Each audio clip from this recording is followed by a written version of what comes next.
Hamas dikabarkan turut mengecam peta Israel Raya yang mencakup tanah Palestina, Yordania, Suriah, dan Lebanon.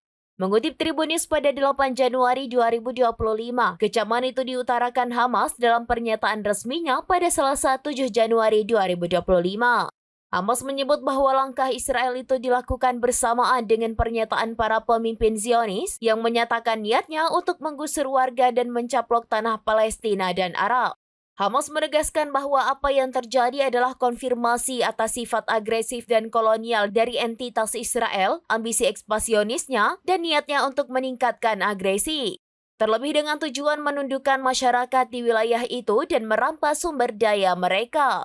Kementerian Luar Negeri Yordania mengutuk foto-foto yang dipublikasikan oleh akun resmi Israel di platform media sosial yang menunjukkan peta wilayah yang diklaim bersejarah bagi Israel yang termasuk wilayah Palestina yang diduduki Yordania, Lebanon, dan Suriah.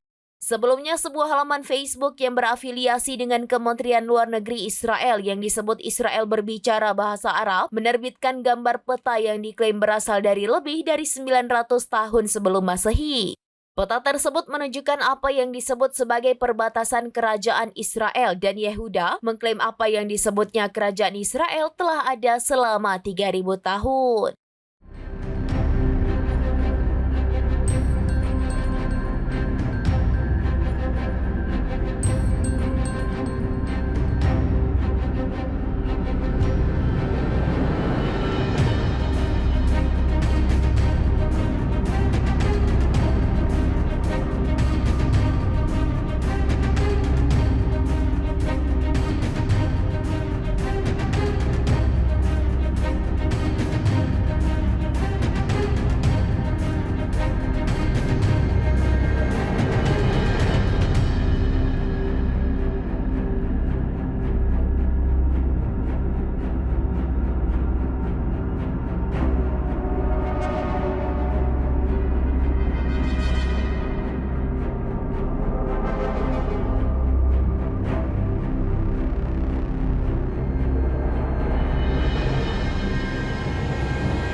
Download Tribun X sekarang, menghadirkan lokal menjadi Indonesia.